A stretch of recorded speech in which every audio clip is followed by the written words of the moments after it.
Hay secretos que no gritan, pero susurran entre bordados y campanadas, esperando a ser descubiertos por quienes saben escuchar el silencio. En un pequeño pueblo donde nada cambia, una muerte desata lo que muchos preferían dejar oculto. ¿Desde dónde estás escuchando esta historia? ¿Y qué hora es allí, cuando las verdades comienzan a despertar? Cuéntamelo en los comentarios. Vamos a descubrir el misterio.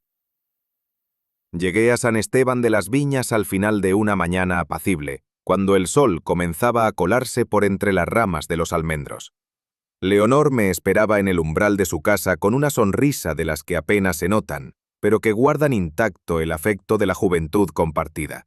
No había cambiado mucho desde nuestros años en Bath, salvo por ese aire de resignación ligera que solo las viudas serenas conservan con dignidad.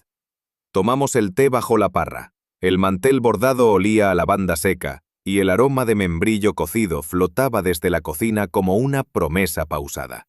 Conversábamos sin prisa, más con los gestos que con las palabras. Ella me ponía al día con los asuntos del pueblo, la nueva catequista, el farmacéutico jubilado que ahora vendía mermeladas, el silencio sospechoso de ciertas amas de casa. No era una tarde extraña, pero tenía una forma de repetirse en el aire, como si la tranquilidad hubiese sido ensayada de antemano. Leonor, que rara vez era imprudente, mencionó que don Mateo, el vicario, andaba algo nervioso últimamente. Lo dijo sin mirar directamente, ocupada en doblar servilletas que no necesitaban ser ordenadas. Pese al calor suave, sentí un leve escalofrío en la base del cuello. No porque temiera algo, sino porque reconozco, con los años, cuando la calma no es del todo verdadera. A veces el peligro no anuncia su llegada con estrépito. Lo hace con silencio y membrillo en el aire. Durante aquel té prolongado, Leonor interrumpía de tanto en tanto sus frases para saludar a quienes pasaban por la verja del jardín. San Esteban tenía esa particularidad de los pueblos cerrados. Las calles pueden parecer vacías, pero siempre hay alguien observando desde alguna sombra, tras las cortinas o al pie de los naranjos. El primero en aparecer fue don Ernesto, el farmacéutico retirado. Caminaba con una boina ladeada y una bolsa de papel bajo el brazo. Alzó la mano con gesto amable, y Leonor le devolvió un «buenas tardes», en tono neutro, como si no hubiera más que decir entre ellos. Sin embargo, noté que la sonrisa de Leonor desapareció apenas él dio la vuelta a la esquina. Luego pasó doña Beatriz, esposa del alcalde. Iba sola, vestida con cierto esmero exagerado para una caminata vespertina, carpeta bajo el brazo. «¡Clara!», me dijo Leonor en voz baja. «¿La nueva catequista?». Alzó apenas los ojos, murmuró un saludo tembloroso y se perdió por la callejuela. Había algo contenido en su paso, como si llevara demasiadas palabras no dichas entre los dedos. San Esteban era un pueblo amable, de esos donde todos sonríen, y cada sonrisa es un pequeño secreto bajo llave. Leonor no era mujer de exageraciones, y por eso tomé con seriedad su comentario sobre el padre Mateo. Lo hizo mientras recogía las tazas con la lentitud de quien quiere que el momento dure un poco más, pero no sabe cómo alargarlo. Últimamente está, ¿cómo decirlo?, menos firme, como si el mundo le pesara más que de costumbre. Dijo sin levantar la vista del azucarero. El padre Mateo había llegado a San Esteban hacía más de 20 años. Era de esos curas que inspiran respeto sin alzar la voz, y cuya presencia en los funerales parece reconfortar incluso a quienes no creen. Según Leonor, algo había cambiado en él desde hacía unas semanas. Menos sermones, más silencios, una homilía interrumpida por la tos, una misa que comenzó 5 minutos tarde, y sobre todo, una mirada distinta, como si al mirar a sus feligreses buscara ya no el alma, sino las palabras no dichas. ¿Ha ocurrido algo en particular?, pregunté. Leonor negó con la cabeza, pero sus dedos jugueteaban con una servilleta invisible. No que yo sepa, pero a veces, cuando pasa frente a la casa, parece contar los pasos, como si no quisiera llegar demasiado pronto a ninguna parte. Me guardé mi impresión. La experiencia me ha enseñado que la culpa, cuando existe, rara vez se anuncia. Prefiere caminar disfrazada de decoro y cansancio. La asistenta de Leonor, Herminia, entró en ese momento con una jarra de agua fresca. Era una mujer enjuta, de movimientos rápidos, acostumbrada a pasar desapercibida. Nos saludó con corrección, dejó la jarra en la mesa y al girarse, rozó una taza que se volcó lentamente sobre el mantel. Leonor se apresuró a limpiar el desorden. Herminia se disculpó con un murmullo y salió deprisa hacia la cocina. Nada demasiado alarmante, salvo que, al cerrar la puerta, lo hizo sin mirarnos, con una rigidez que no era fruto del apuro, sino de la contención. Cuando reapareció unos minutos después, traía los ojos bajos y el rostro demasiado sereno para haber vivido un tropiezo. Leonor comentó, casi como al pasar, que don Mateo le había pedido a Herminia ayuda con la limpieza del despacho parroquial unos días antes. Volvió muy callada. Añadió, sin mirar a nadie en particular. Yo no dije nada, pero recordé que las personas que sirven en casas ajenas aprenden antes que nadie a ver sin ser vistas, y también a callar con precisión. La taza derramada, me pareció entonces, había sido menos un accidente que una interrupción. Y en los nervios de Herminia se escondía una de esas grietas que más tarde, si se observa bien, suelen dar paso a la verdad. Leonor se levantó para recoger unos pañuelos del tendedero. Yo me quedé a solas en la galería, observando cómo la luz de la tarde se doraba sobre las baldosas.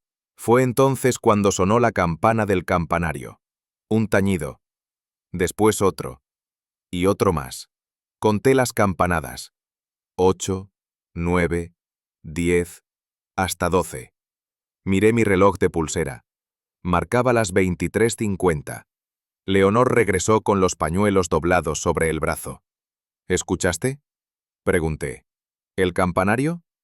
Siempre se adelanta un poco. El sacristán dice que es cosa del mecanismo, nada grave. Pero su tono tenía una nota de costumbre resignada, como quien lleva años ignorando un detalle que no encaja. La puntualidad de los relojes públicos no es solo cuestión de engranajes, es también una forma de orden moral. Cuando un reloj en un pueblo marca la hora equivocada, incluso por minutos, algo más que el tiempo se desplaza.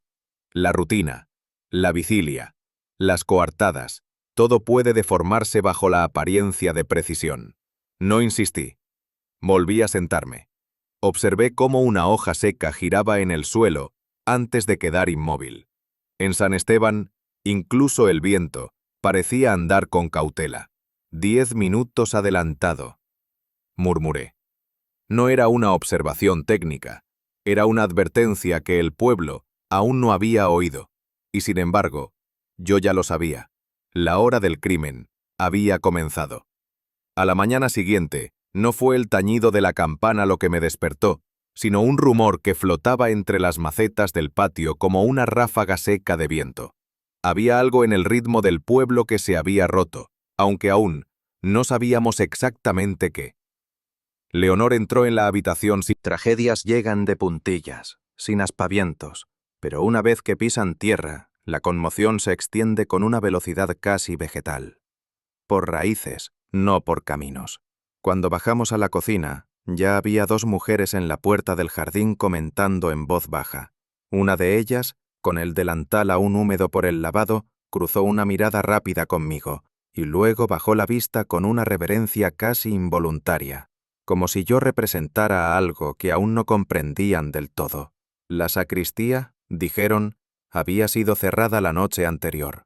Nadie entendía cómo había llegado allí el cuerpo sin que nadie oyera nada. La policía local ya estaba en camino. Fue entonces cuando supe que el reloj adelantado del campanario no había sido una anécdota. Había marcado una llegada. O tal vez un crimen que no quiso esperar. La víctima fue identificada poco después como don Román Herrero. El nombre no provocó lamentos públicos, sino un silencio lleno de afirmaciones que nadie se atrevió a enunciar. Don Román era considerado un benefactor.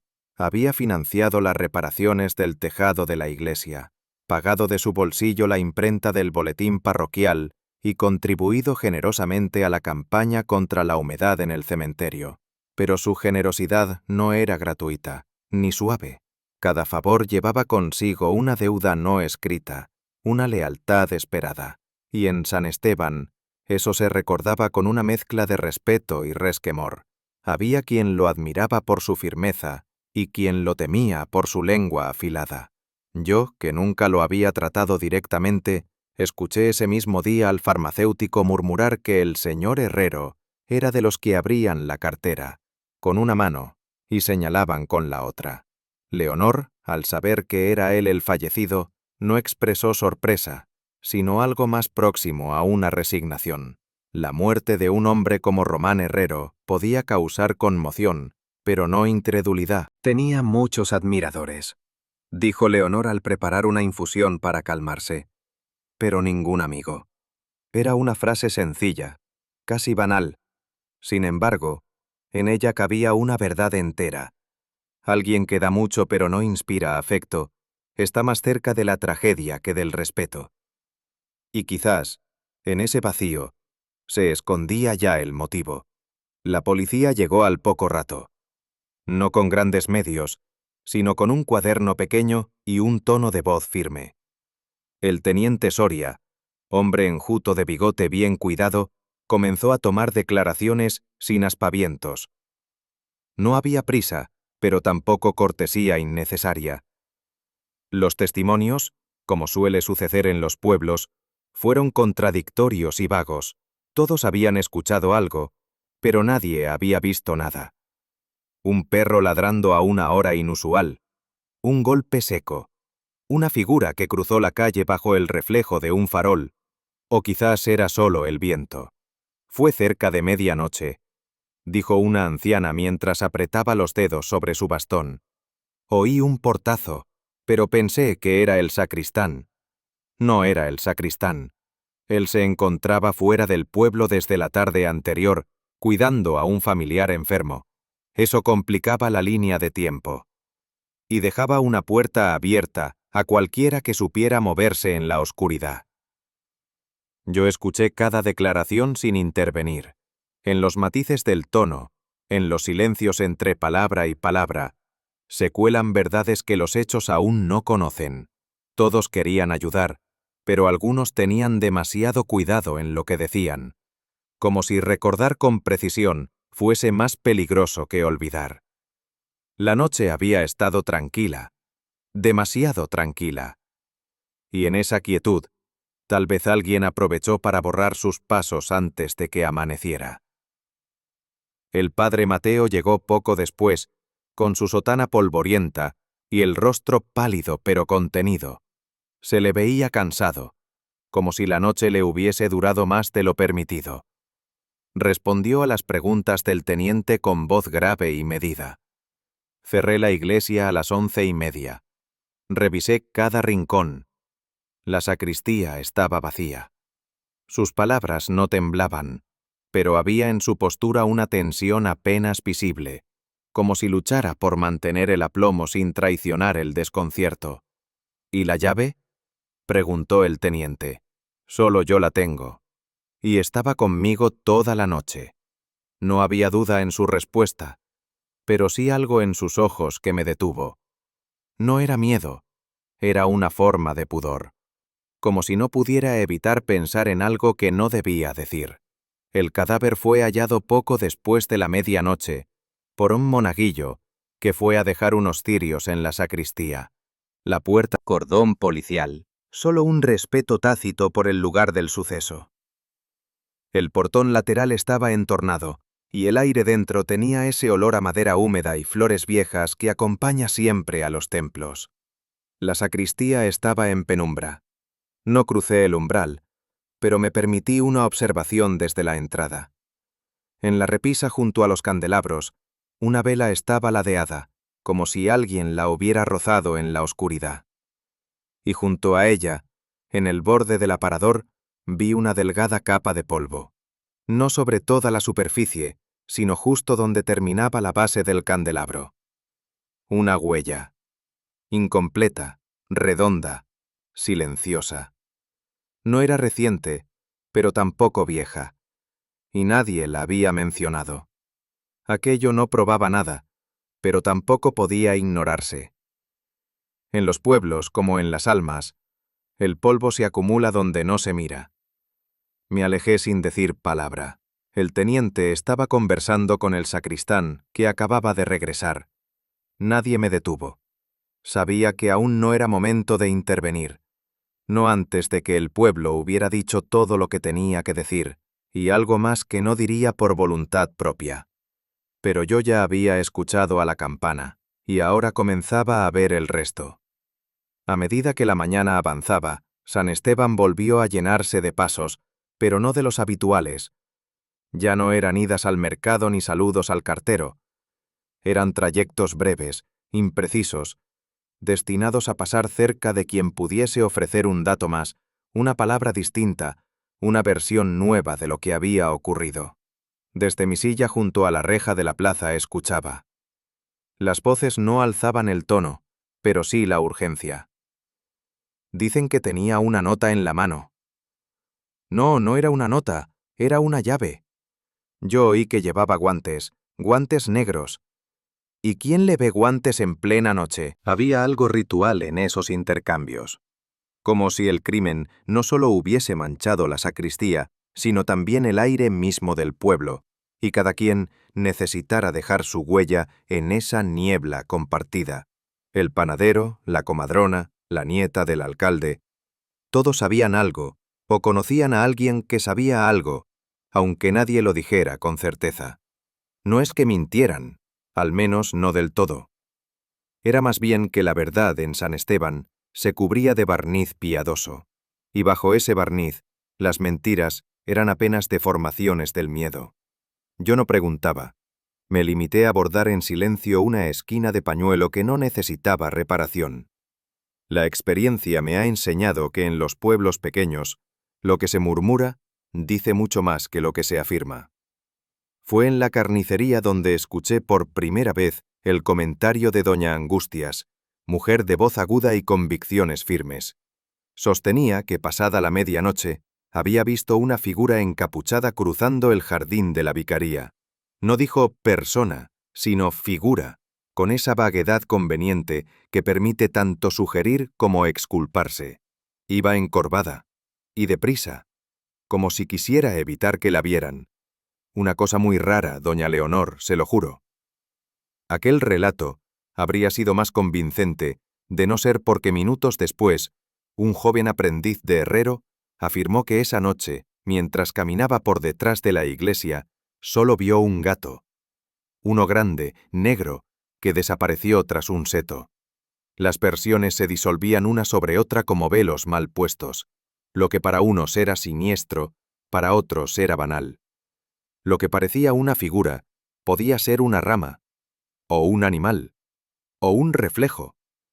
Sin embargo, el miedo es experto en dotar de cuerpo a las sombras, y doña Angustias, aunque no siempre decía la verdad, raramente inventaba del todo. Anoté en mi mente su insistencia en la capucha, no por la prenda en sí, sino por el deseo de cubrir el rostro. Eso, más que un recuerdo, era una señal. Aquella tarde, en la mercería, dos clientas comentaban que las ventanas de la casa parroquial habían estado encendidas hasta más allá de la 1. Lo dijeron con esa mezcla de escándalo y curiosidad que se reserva para las anomalías cotidianas. Y no era solo la cocina, también la ventana del despacho. ¿Estás segura? Completamente. Yo pasé con mi nieta. La niña quiso mirar y la aparté del tirón. Cuando uno escucha ese tipo de afirmaciones, lo prudente no es creerlas ni descartarlas, sino observar cómo se dicen. Lo notable aquí no era la certeza con que hablaban, sino la ansiedad con la que necesitaban que fueran creídas. Y luego estaban parecía haberlos esparcido como hojas al viento. Había indicios, sí, pero todos eran vagos, casi simbólicos, como si la verdad hubiese estado presente, pero disfrazada de rutina. Y a veces pensé, la rutina es el mejor escondite para un crimen. De vuelta en casa de Leonor, Bordaba sin prisa junto al ventanal del salón. Mi aguja avanzaba con ritmo automático, pero mi atención estaba en las voces que llegaban desde el zaguán, desde la cocina, desde el fondo del jardín. Los rumores no se detenían. Al contrario, se refinaban.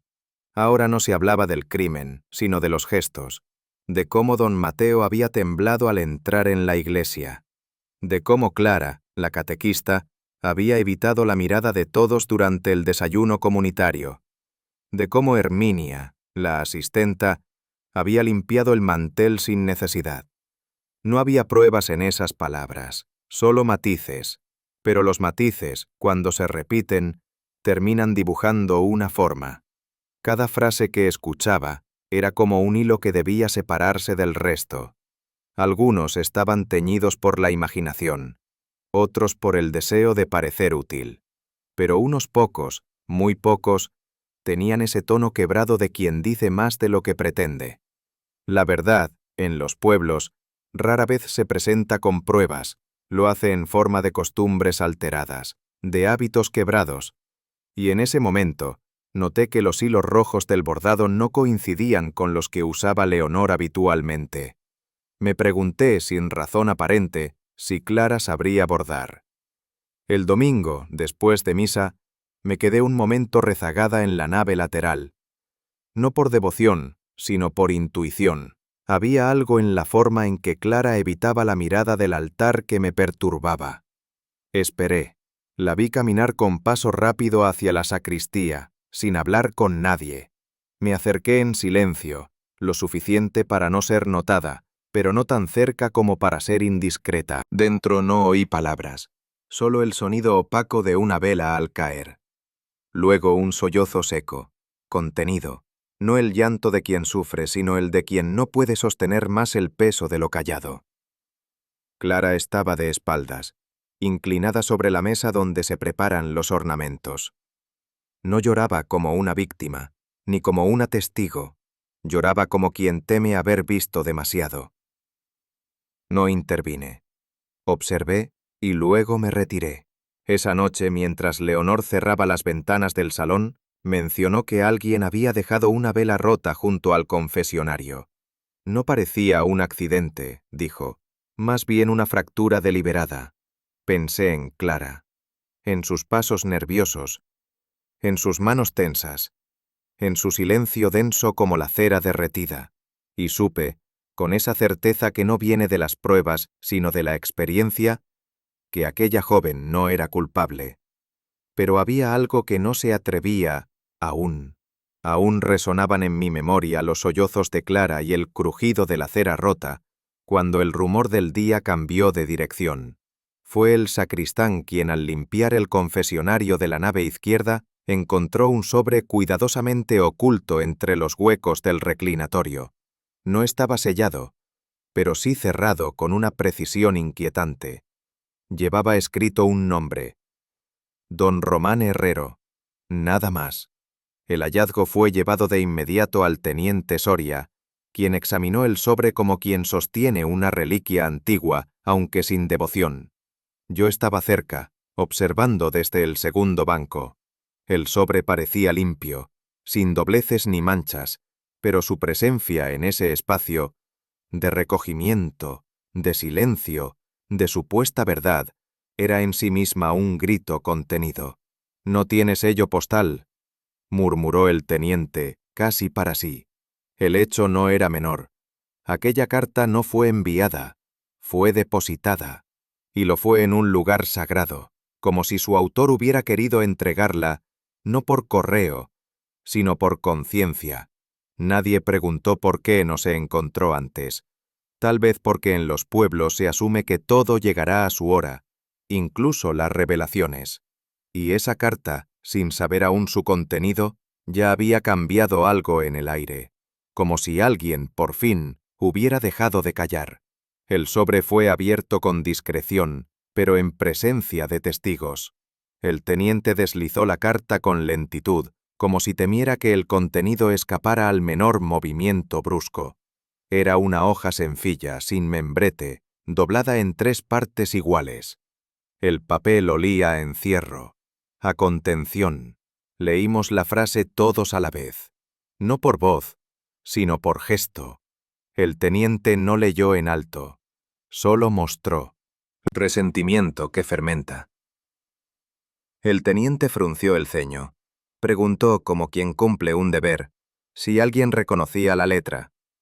Nadie respondió, pero en los ojos de algunos hubo una pequeña sacudida, casi imperceptible, no de miedo, sino de reconocimiento. Yo, en silencio, ya comenzaba a recordar ciertas postales navideñas recibidas por Leonor. Algunas llevaban adornos florales y tinta azul, y aunque era pronto para afirmarlo, supe que esa letra no era fruto del azar. Era un eco que venía de dentro del pueblo.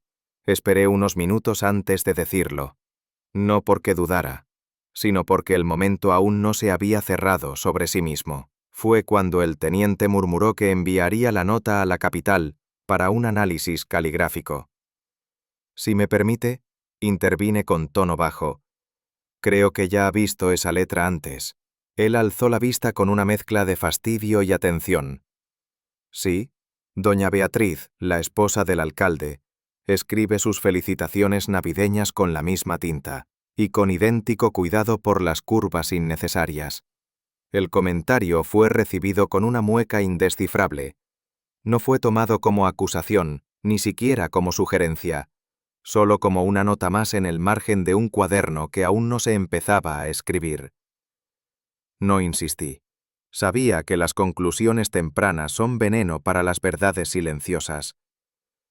Pero algo en esa carta, en su forma, en su color, en su aplomo, me decía que había sido escrita por alguien que sabía modular el decoro como si fuera un instrumento, alguien que no necesitaba esconderse del todo, sino solo lo justo. Y ese tipo de personas rara vez son inocentes. Horas después, cuando el sobre ya reposaba en una carpeta de cartón gris, pedí examinarlo brevemente. El teniente, aún condescendiente, accedió. Tomé un par de guantes del perchero de Leonor, limpios, de algodón fino, y lo sostuve con sumo cuidado. La primera impresión fue táctil. El papel era ligeramente satinado, como el que se guarda para cartas especiales, pero lo que me sorprendió no fue la textura, sino el aroma. Lavanda, un perfume tenue, casi borrado por el paso del tiempo, pero aún perceptible. No el incienso de la iglesia, ni la humedad del altar. Era lavanda seca, como la que se guarda entre ropa blanca o en pequeños sobres bordados. Un aroma de mujer, de dormitorio cerrado. El cofre familiar. Lo acerqué un poco más. Sí, era eso. Lavanda antigua, no de frasco moderno, sino de jardín, cuidado por manos pacientes. Me aparté sin decir nada. El teniente no lo habría notado, pero yo conocía ese olor. Lo llevaba el pañuelo que Leonor usaba para guardar su rosario. Y lo había olido, días antes, en el chal de una mujer que hablaba poco, pero miraba mucho. ¿Quién perfuma una amenaza? No por coquetería, por hábito, por instinto, o tal vez, por costumbre de marcar territorio. Desde entonces me abstuve de hacer preguntas. Preferí observar, como he hecho siempre. Mientras el teniente se concentraba en los sospechosos más ruidosos, el apicultor antiguo socio, el monaguillo de pasos errantes, incluso el propio sacristán, yo dirigí la atención hacia aquellos que no habían dicho nada desde el hallazgo de la carta. No eran muchos. Doña Beatriz, por ejemplo, no comentó el descubrimiento ni mostró interés alguno. Continuó con su rutina de caminar por la plaza, abanicarse en silencio y ofrecer sonrisas sin destino, pero sus ojos evitaban ciertos rostros. La asistenta Herminia hablaba aún menos de lo habitual, y cuando lo hacía, desviaba el tema con una destreza que solo la vergüenza entrenada proporciona. Incluso Clara, la joven catequista, parecía más ausente, como si el contenido de la carta no la sorprendiera, sino que la confirmara en algo que no se atrevía a formular. Era evidente que el mensaje no había sido escrito por un extraño. Pero lo que resultaba más inquietante era que en un pueblo tan pequeño, nadie parecía necesitar leerlo para comprender de quién hablaba. Y eso, precisamente eso, me dio a entender que el silencio, una vez más, no protegía al culpable, protegía a alguien más. No pasó mucho tiempo antes de que encontrara el momento de visitar a Herminia. La encontré en la cocina de la casa parroquial, pelando con parsimonia unas peras demasiado maduras para postre. Me recibió con una sonrisa que no llegaba a los ojos. No preguntó por qué venía, ni fingió sorpresa. Solo retiró una silla para mí y puso agua a calentar. ¿Tila?, preguntó, con esa voz quebrada que algunas mujeres adoptan cuando prefieren no saber lo que sospechan. Asentí. Observé sus manos. Eran ágiles, pero no firmes. Las uñas cortas, limpias, pero con... He venido. Lo que me interesaba no era lo que iba a decir, sino cuándo decidiría hacerlo. El té estaba tibio cuando por fin habló, no con declaraciones, sino con una sola frase, dicha sin mirar al frente. Hay cosas que uno oye y no debería haber oído. Ahí comenzó todo. No con una revelación, sino con una grieta. No la apuré. La experiencia me había enseñado que las palabras retenidas demasiado tiempo necesitan espacio para salir sin quebrarse. Herminia respiró hondo y siguió hablando con la mirada fija en la tetera vacía. Fue esa noche, dijo, la del suceso. Yo ya estaba acostada, pero el ventanuco de mi habitación da justo al pasillo del despacho. Su tono no tenía dramatismo, tampoco culpa. Era el de quien ha cargado una inquietud muchos días sin saber si es pecado o deber compartirla. Escuché voces. No puedo decir quiénes eran. La madera crujía y había viento, pero discutían. Uno hablaba más alto, el otro, no tanto, pero se notaba que estaba furioso, o dolido, a veces es lo mismo. No le pedí más detalles, no quería contaminar su recuerdo con sugerencias. Ella negó con la cabeza como disculpándose. No reconocí las voces, y tampoco quiero hacer daño. El padre Mateo es... bueno. Esa última palabra, bueno, sonó más como esperanza que como juicio. No le respondí, solo asentí y toqué el borde de la taza aún caliente. Había algo más. No lo dijo aún, pero lo llevaba en la garganta, y yo intuía que no tardaría en revelarlo, porque cuando una mujer como Herminia comienza a hablar, ya no puede volver a callar del todo. El momento de la confesión siguiente llegó de forma casi accidental. Mientras recogía las tazas, Herminia comentó algo en voz baja, como quien recuerda un detalle insignificante. La cerradura trasera, la de la cocina. A veces no cierra bien, se afloja cuando hace humedad. Me detuve en seco. Ella no me miró, pero sabía lo que había dicho. Y sabía también que yo no lo pasaría por alto. ¿Lo ha mencionado al teniente Soria?, pregunté con voz neutra. Negó con la cabeza. ¿Para qué? No se rompió esa noche. Ya llevaba días así, y el padre Mateo dijo que bastaba con echar el cerrojo por dentro. ¿Y si alguien más lo sabía? Guardó silencio. La cerradura floja era en realidad una puerta abierta, literal y simbólicamente. Alguien pudo entrar, alguien pudo salir, sin fuerza, sin huellas, sin sospechas, un acceso sin violencia, y por eso mismo, más peligroso. Herminia jugaba con el borde del delantal, no por nerviosismo, sino por necesidad de tener las manos ocupadas. Yo sabía lo que eso significaba. No hacía falta interrogarla más. Lo esencial ya lo había dicho. Lo demás era solo una cuestión de tiempo y de observar. Quise tantear un poco más, no por desconfianza, sino por intuición. Había algo en la forma en que Herminia hablaba del padre Mateo que parecía oscilar entre la protección y la duda. ¿Y el padre? ¿Cómo ha estado estos días? Ella bajó la mirada. Tardó unos segundos en responder. Cansado, pero correcto, siempre correcto. El tono era respetuoso, pero había en su elección de palabras un desliz. No dijo triste ni afectado. Dijo correcto, como si el vicario actuara, pero no sintiera, o como si lo que sintiera no pudiera compartirse. ¿Él sabe que usted escuchó algo? No, respondió con rapidez. Nunca se lo dije. ¿Para qué inquietarlo más? Ahí estaba la clave. No era solo lealtad, era también temor. No a él, sino a lo que podría suceder si alguien más comenzaba a atar cabos. Herminia recogió los restos de la infusión y los tiró al cubo de la basura con movimientos precisos. Volvió a su lugar, pero no se sentó. Se quedó de pie, como si esa postura le diera fuerza. Yo no insistí.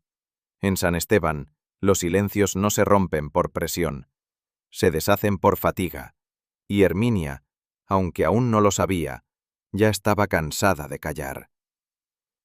Al día siguiente fui a visitar al padre Mateo. Le dije que deseaba conversar sobre un salmo en particular que había leído muchos años atrás y que siempre me había provocado cierta inquietud. No era del todo mentira. El vicario me recibió con cortesía intacta, aunque con los ojos ojerosos de quien duerme sin reposo. Me condujo a su despacho, donde el aire olía a humedad y papel envejecido. ¿Salmo 109? Preguntó tras oír mi petición.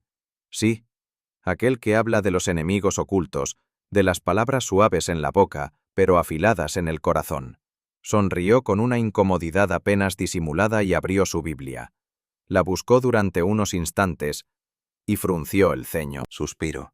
Como si la frase hubiera escapado sin permiso.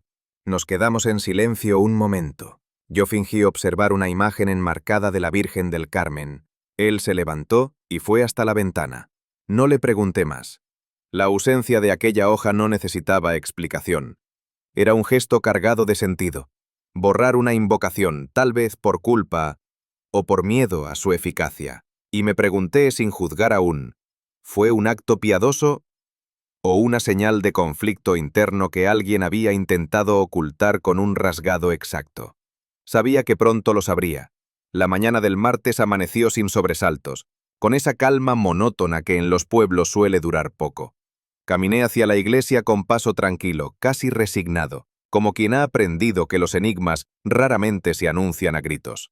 No fue hasta que ocupé mi lugar habitual en la banca lateral que noté la ausencia. La banca frente al altar, la de las catequistas, permanecía vacía. Clara no había llegado.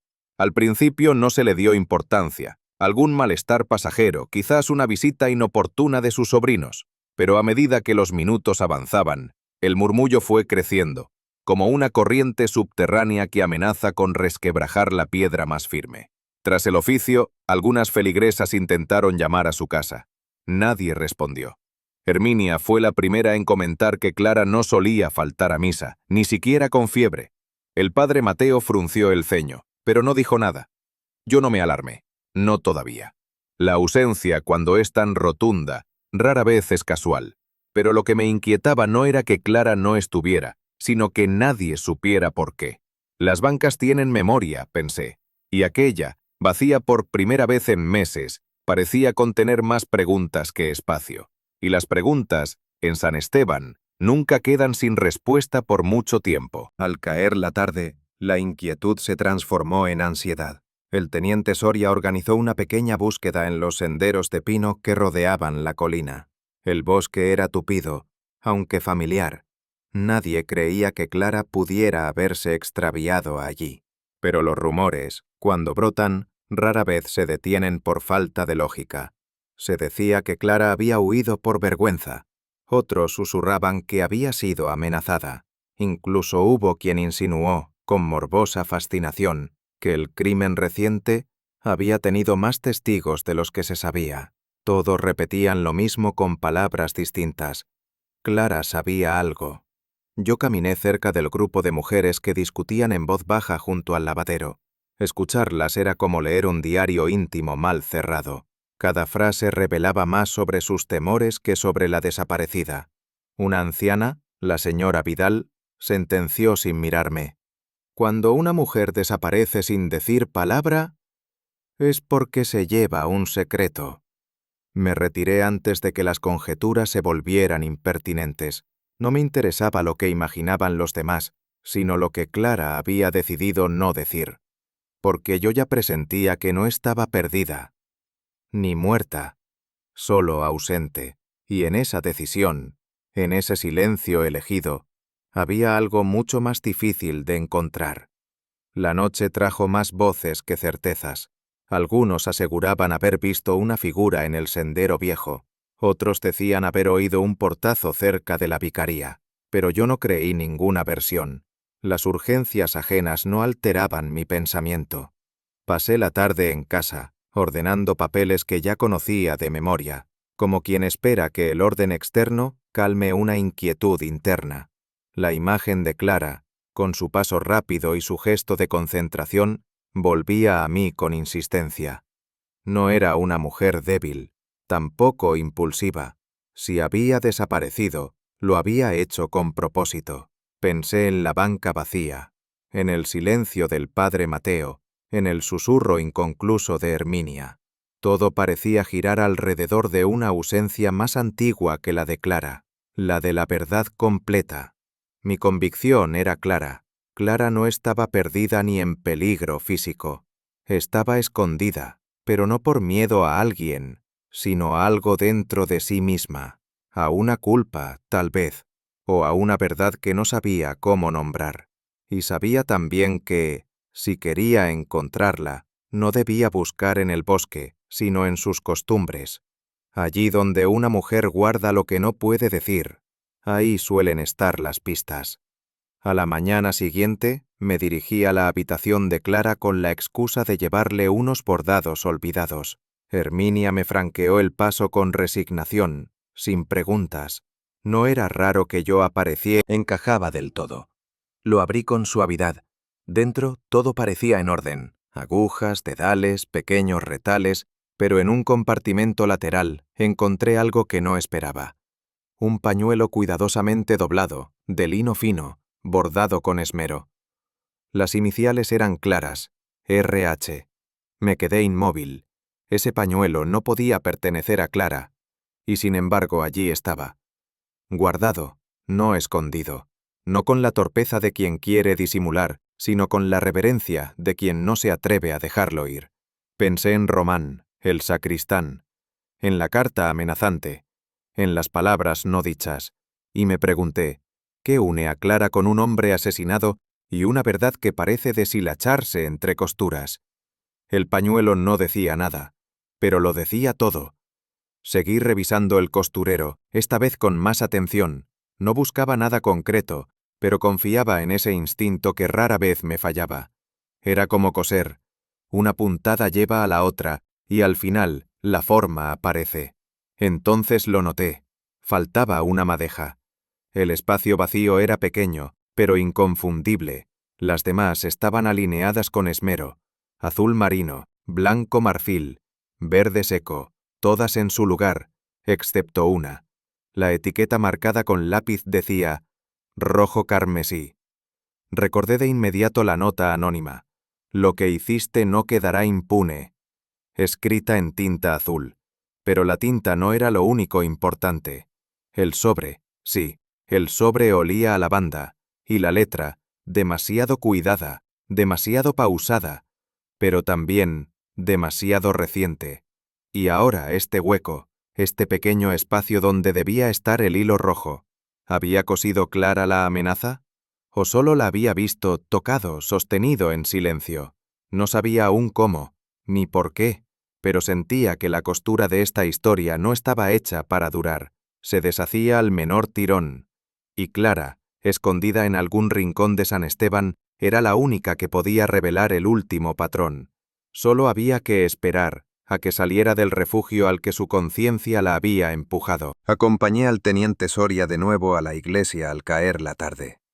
No por fe, ni por formalidad, sino porque allí se había tejido, en silencio, la urdimbre de todo lo que aún no comprendíamos.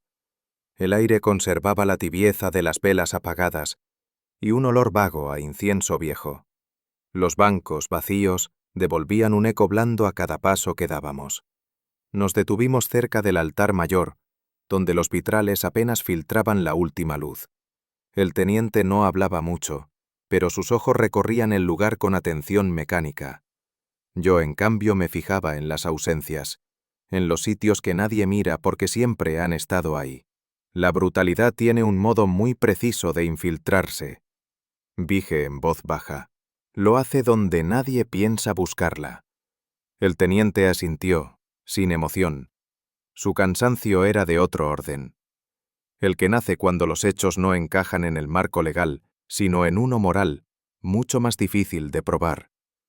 Frente al altar, los símbolos de redención y perdón contrastaban con lo que sabíamos, un crimen, oculto bajo el decoro, y sin embargo todo estaba intacto, como si el pecado, en lugar de romper las cosas, se limitara a dejarlas ligeramente torcidas, y eso bastaba para estremecerme.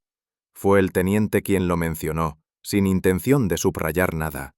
Me dijo que el padre Mateo tenía la costumbre de rezar en el jardín trasero al anochecer, una práctica que, al parecer, respetaban incluso los más escépticos. Durante ese momento, la iglesia quedaba cerrada, aunque no del todo, una puerta entreabierta, un rito solitario, un silencio asumido. Me pregunté cuántas veces ese breve espacio de tiempo había pasado inadvertido. Bastaban 15 minutos, quizá menos. El asesino no necesitaba más que eso. Un margen apenas perceptible, cubierto por la rutina de los otros. No lo comenté de inmediato. Preferí conservar la idea, como quien guarda una llave sin saber aún qué puerta abrirá. Pero en mi interior algo se desplazó. Aquel jardín, símbolo de recogimiento, podía haber sido el telón tras el cual se ejecutó una entrada no santificada. ¿Y si el padre, por costumbre o por fe ciega, no se preocupaba de verificar que todas las puertas estuvieran cerradas? ¿Y si esa devoción fue lo que permitió el paso al pecado? No hay templo sin rendija, y a veces el mal entra no por fuerza, sino por negligencia vestida de costumbre. El teniente no dijo nada más. Pero yo ya sentía que una puerta, la verdadera, acababa de abrirse en mi mente. Recordé entonces lo que ya sabía, pero no había querido considerar con frialdad. La sacristía. No era un simple cuarto, era un umbral, un espacio. Nadie inspecciona lo que se considera inviolable. Nadie duda del orden implícito en lo eclesiástico. Me detuve frente a la puerta de la sacristía, no por superstición, sino por intuición. Pensé en el cuerpo de Román, en su cercanía al altar y en el modo en que había sido hallado, sin signos de violencia visible, pero con algo ausente que nadie sabía nombrar. Hay lugares, le dije al teniente, donde basta con estar para esconderse. Quizá el asesino no huyó, quizá simplemente permaneció allí, protegido por lo mismo que debía condenarle, el respeto, la fe, el pudor. Y si fue así, entonces el crimen no fue solo físico, fue también una profanación moral. Y eso en un pueblo como San Esteban deja una huella más honda que cualquier herida. Al día siguiente el teniente Soria me abordó con gesto tenso. Habían encontrado el testamento de Román, o mejor dicho, un testamento. Antiguo, legal sí, pero obsoleto. En él, el beneficiario principal era alguien a quien yo no había oído mencionar, un primo lejano que vivía, según el documento, en Córdoba. Sabemos que hace poco Román pidió hacer modificaciones, me dijo el teniente. Hay constancia del trámite en la notaría, pero la versión más reciente no aparece. Tampoco se halló sobre ni carpeta, solo un cajón abierto, y en su interior, un vacío que decía demasiado. El teniente no lo expresó con palabras, pero el pensamiento flotaba en el aire. Alguien había hecho desaparecer el último testamento. No por avaricia, al menos no únicamente, sino por lo que ese papel representaba. Una decisión final, una declaración de voluntad. ¿Y si ese cambio favorecía a alguien inesperado? ¿Alguien del pueblo? ¿Alguien demasiado cerca? Pensé en Clara, en el pañuelo con las iniciales RH, en el hilo rojo ausente, en las costuras que se deshacían en silencio. Quizá el motivo no era la herencia, sino la necesidad de ocultar que Román había cambiado de lealtad, de afecto, de febrero incluso. Y alguien no pudo soportarlo. No la pérdida del dinero, sino la amenaza de un reconocimiento que nunca debía salir a la luz. Durante un paseo anterior por el mercadillo había escuchado a la señorita Genoveva comentar algo que en su momento me pareció apenas una curiosidad inofensiva. Hablaba con Herminia, con la exageración propia de quienes han hecho del detalle una forma de entretenimiento. «No se consiguen sobres notariales en todo el condado», dijo riendo. «Ahora todo es digital, pero algunos, como Román, lo seguían usando. Exigía el sello y el lacre, como en los viejos tiempos». Entonces no le di importancia. Pensé que era otro de esos comentarios anacrónicos, casi entrañables, que pueblan las conversaciones de los días lentos. Pero ahora, algo en esa frase adquiría otra textura. El sobre con el testamento desaparecido. ¿Había tenido esas características? ¿Y si el asesino no se había limitado a destruir el documento, sino que lo había sustituido? ¿Y si aún había un sobre distinto, escondido entre papeles más inocentes? Lo trivial tiene la extraña costumbre de revelar lo esencial, cuando ya parece tarde. Y pensé también en el teniente Soria, en su manera de seguir los hilos visibles. Yo, en cambio, siempre preferí buscar donde el silencio pesa más que el grito, porque en San Esteban las cosas no se pierden, se guardan, y a veces se protegen por razones que no tienen nada que ver con el dinero, sino con la vergüenza. Después de aquella conversación sobre sobres notariales, sentí la necesidad de volver a la sacristía. El lugar seguía cargado de un silencio que no era el de la oración, sino el de lo no dicho. La conmoción de los últimos días había dejado su huella incluso en los objetos más estáticos. Un mantel litúrgico, por ejemplo, mostraba un desgarrón leve en uno de sus bordes. Era un daño menor, acaso producto del ir y venir de quienes intentaron contener el caos cuando hallaron el cuerpo. Me ofrecí a repararlo, con ese aire casual que uno adopta cuando desea observar sin levantar sospechas. El padre Mateo aceptó con una sonrisa cortés, sin saber que era precisamente la repetición de lo cotidiano lo que me permitía captar las grietas. Extendí el mantel sobre la pequeña mesa de roble que solían usar para preparar las vinajeras. Tomé aguja e hilo de mi costurero portátil, ese que siempre llevaba en el bolso por si acaso, y comencé a trabajar en silencio. Cada puntada era una excusa para pensar, para conectar detalles. Porque yo ya había aprendido que los objetos hablan, si uno les da tiempo. Y ese mantel, raído en apariencia, empezaba a murmurar con un hilo. Era apenas una punzada en la yema del dedo, pero lo suficiente para que me detuviera. Instintivamente la extraje con una pinza que guardaba en el costurero y la observé a contraluz. No era una aguja de costura habitual. Su delgadez era extrema, casi delicada, pero al mismo tiempo, afilada con una intención distinta. No comenté nada al padre Mateo, que acababa de entrar con una bandeja de limonada. Me limité a guardar la aguja en un pequeño sobre de papel que llevaba para botones sueltos y fingí seguir remendando el mantel con serenidad. Por dentro, sin embargo, la inquietud empezaba a condensarse. ¿Era un descuido? ¿Una aguja olvidada en alguna reparación previa? O quizá, y el pensamiento me tomó con un escalofrío sutil, no se trataba de una aguja de costura en absoluto, porque había en ella una intencionalidad que no pertenecía al mundo doméstico, sino a otro más técnico, más deliberado. Y si eso era cierto, entonces alguien la había colocado allí para algo más que unir tela. Esa misma noche, ya en mi salita de costumbre, examiné la aguja con la ayuda de mi lupa de lectura. La llevé con cuidado sobre una hoja en blanco, como si temiera que, al tocarla demasiado, perdiera su secreto. La punta era extremadamente fina, apenas perceptible a simple vista. Su grosor no correspondía al de las agujas domésticas, ni siquiera a las de bordado profesional. Tampoco tenía rastro de hilo. Solo una punta de acero pulido, con un tallo corto y perfectamente recto. Recordé entonces algo que había leído años atrás en una revista de jardinería con sección sobre apicultura. Los apicultores más experimentados utilizan herramientas semejantes para marcar a las abejas reina. Una técnica que requiere precisión extrema, pues la presión debe ser exacta para no dañar al insecto. Y allí, ante mí, esa aguja tenía esa misma exactitud. Era un instrumento para marcar, o para inocular algo. No era de las que uno deja caer por error.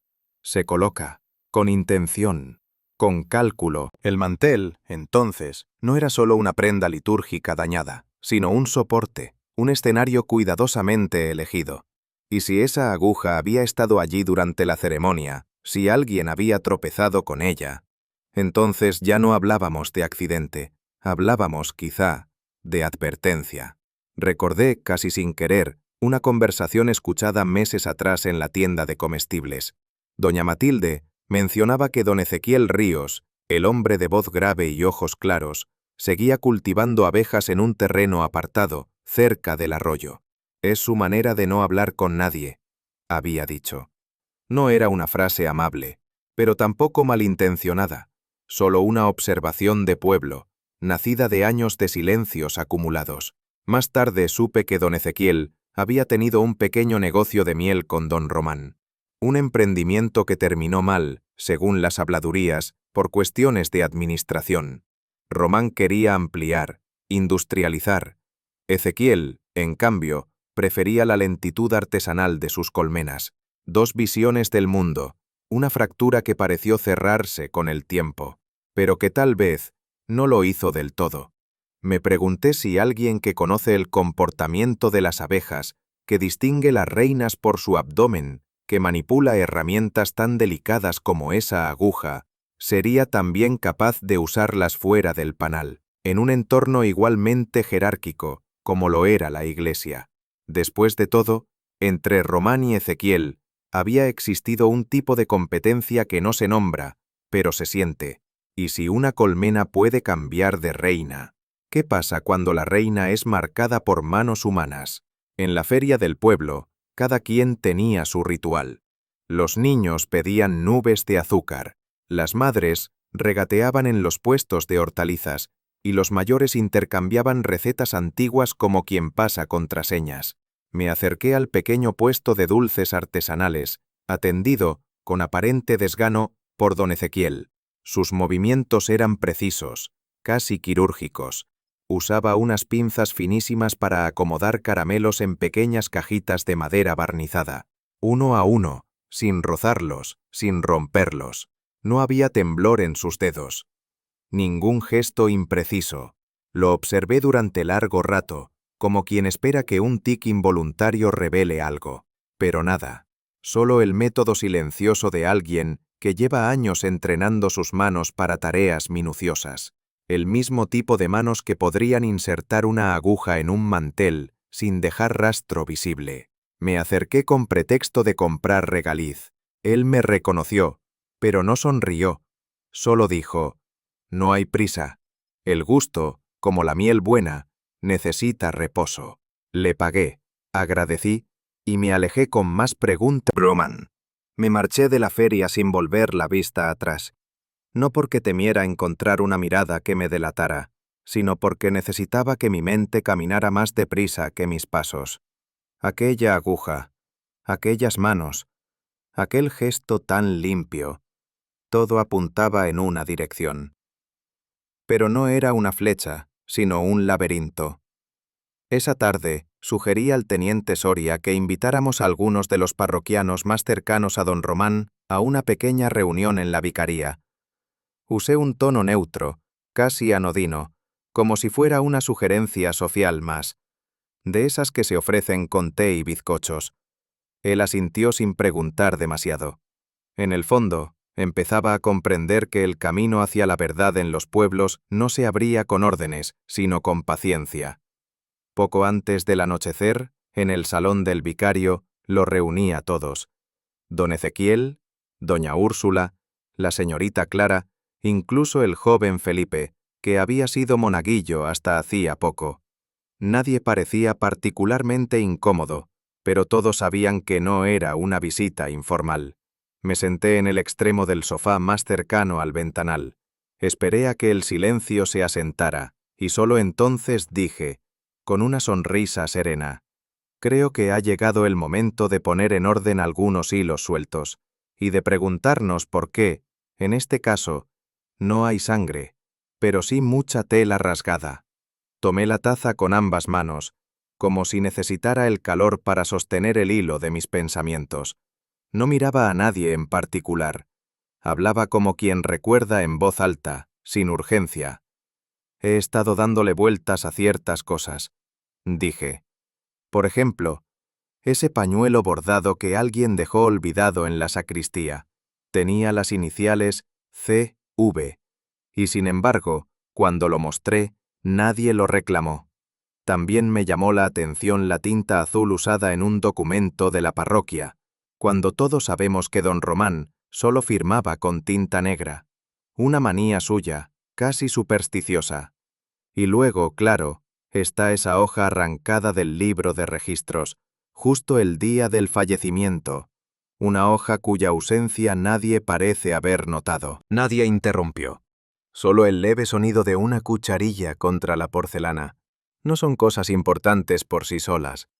Continué, pero en conjunto cuentan una historia, o más bien, insinúan que alguien quiso cambiar pequeños fragmentos del pasado para que el presente no se viera amenazado. De reojo, observé cómo doña Úrsula ajustaba su chal y cómo don Ezequiel fingía inspeccionar su zapato. No eran gestos de culpabilidad clara, sino de incomodidad moral. Y en los pueblos, el verdadero pecado no es mentir, sino alterar el equilibrio frágil de lo que todos prefieren no decir. No levanté la voz, pero mis palabras empezaban a dibujar un contorno. El pañuelo, la hoja, la tinta. Todo apunta a que hubo una muerte accidental, sí, pero también a que alguien se apresuró en encubrirla, y no por simple temor al escándalo, sino por algo más íntimo. Hice una pausa breve. El teniente Soria se mantenía inmóvil, como si supiera que cualquier intervención suya rompería la frágil tela del momento. Imaginemos, proseguí, que don Román sufrió un colapso en la sacristía, y que alguien, al encontrarlo, en lugar de pedir ayuda o informar a las autoridades, decidió manipular la escena. ¿Por qué? Porque si se descubría que esa misma mañana él había sido víctima de un intento de chantaje, las consecuencias podrían ser desastrosas, no solo para la persona que lo encontró, sino para otros a quienes el chantaje salpicaba de manera indirecta. Todos guardaban silencio, pero el aire se volvió más tenso. Clara se mordía el labio inferior. El joven Felipe bajó la mirada hacia sus manos. No todos los crímenes son actos de violencia, dije al fin. Algunos son actos de desesperación, disfrazados de silencio.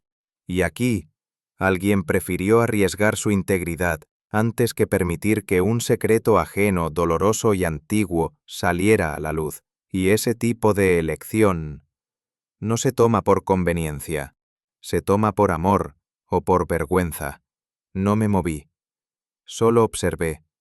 A veces, el cuerpo habla antes que la boca. Fue don Ezequiel quien rompió la quietud, pero no con palabras, sino con un leve estremecimiento en la comisura del ojo, como si contuviera un pensamiento que llevaba demasiado tiempo presionando desde dentro. ¿Sabe usted lo que dice, señorita Marple?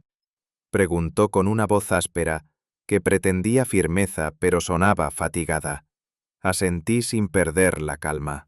Sé que alguien intentó proteger algo, o a alguien, y que esa protección incluyó alterar pequeños detalles para evitar que saliera a la luz el chantaje que pesaba sobre don Román.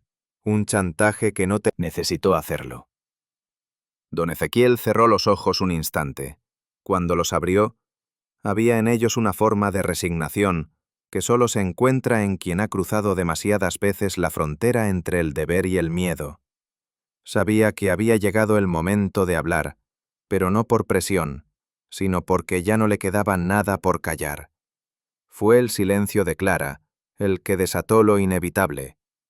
Don Ezequiel se levantó con lentitud, como si cada articulación pesara más que la anterior.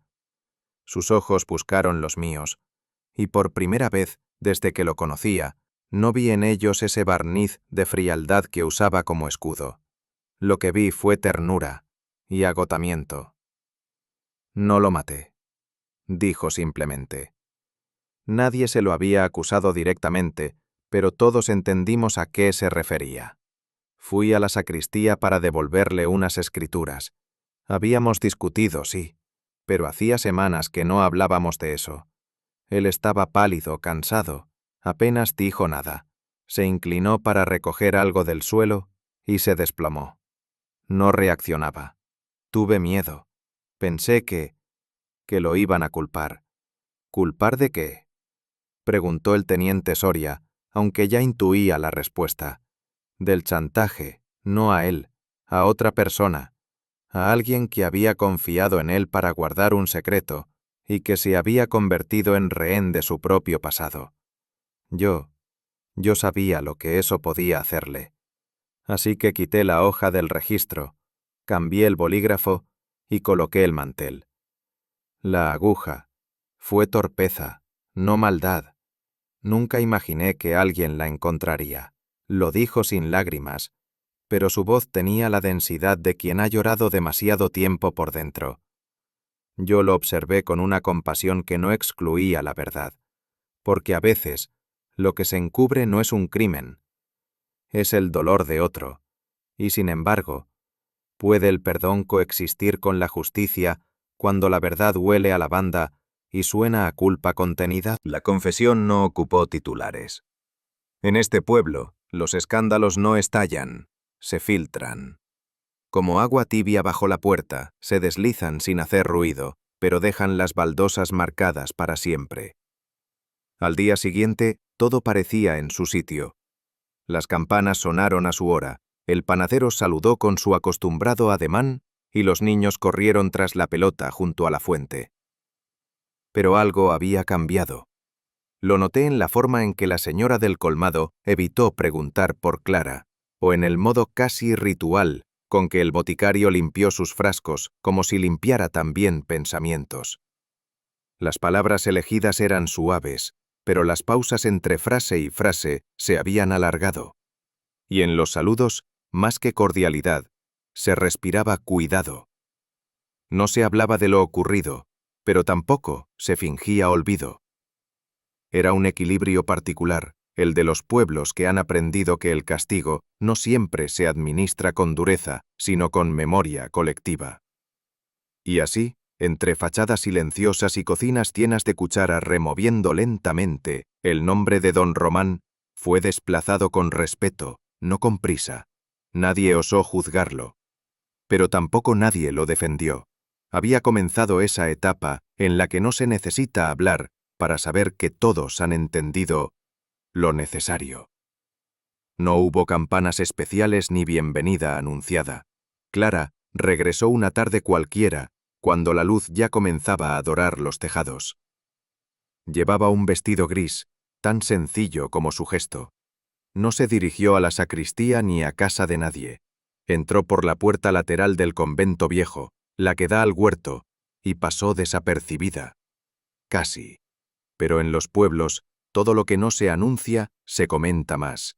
Su presencia comenzó a notarse en lo que no cambió. Volvía a asistir a misa, a tomar el té con Leonor los jueves, a caminar junto al canal sin levantar la mirada. Algunos le dirigieron palabras suaves, de esas que se usan para mostrar cortesía sin invadir. «Qué bueno verte de nuevo. Has estado lejos, pero no ausente». Palabras que dicen sin decir, que acarician sin preguntar.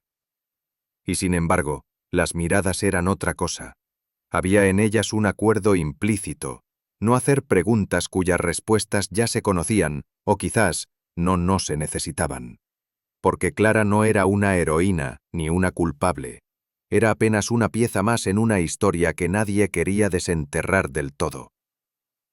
Lo que me llamó la atención fue la serenidad con que volvió a ocupar su lugar, no con resignación, sino con ese tipo de aceptación que solo llega cuando ya no se espera comprensión. Y en ese gesto estaba la fuerza de quien ha pasado por el fuego sin perder el sereno, sin giros retóricos ni citas forzadas. Pero cuando llegó el momento de la homilía, su voz adquirió un ritmo distinto, como si bordara cuidadosamente cada palabra. «Hay momentos», dijo, «en los que lo más difícil no es juzgar, sino comprender, porque la justicia sin compasión se vuelve castigo y el perdón sin verdad mera complacencia». No mencionó nombres, no aludió a hechos, pero cada frase que pronunciaba encontraba eco en la conciencia de alguien. Vi cómo don Ezequiel agachaba la cabeza durante el Padrenuestro más largo de lo habitual, cómo la señora Leonor apretaba su rosario con firmeza, y cómo Clara, sentada en uno de los bancos del fondo, mantenía la mirada baja, no por vergüenza, sino por humildad. Fue una misa silenciosa en lo esencial, pero llena de miradas que se encontraban por momentos y se desviaban al instante, y supe, sin necesidad de palabras, que ese acto de estar juntos, incluso incómodos, era en sí una forma de redención. Porque en este lugar la fe no se demuestra con exaltación, sino con presencia constante, incluso cuando la certeza vacila. Leonor me había invitado a tomar el té, como tantas otras veces. El jardín estaba en calma, y el zumbido distante de las abejas tejía un fondo casi litúrgico. No hablamos durante los primeros minutos. Yo bordaba, una costumbre que me ayuda a pensar sin parecerlo, y ella me servía con su cortesía habitual. Era un silencio cómodo, pero lleno, como si cada una supiera lo que la otra no diría.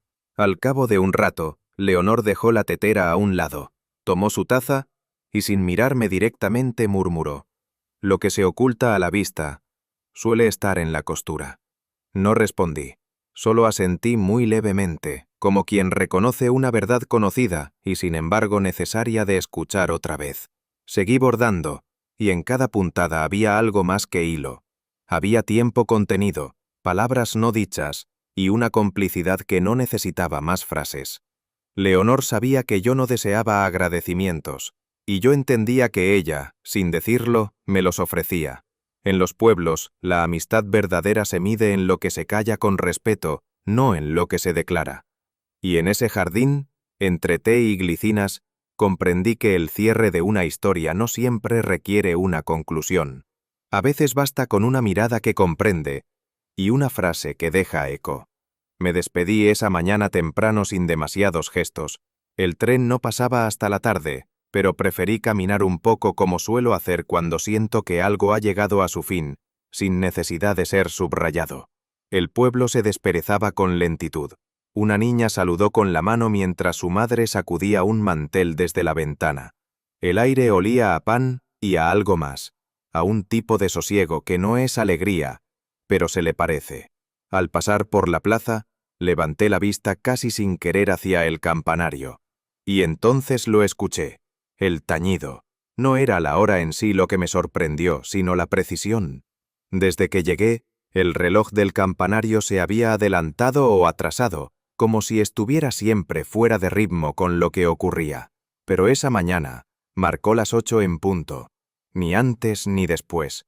Fue un sonido limpio, contenido, casi tímido en su exactitud, y sin embargo profundamente reparador.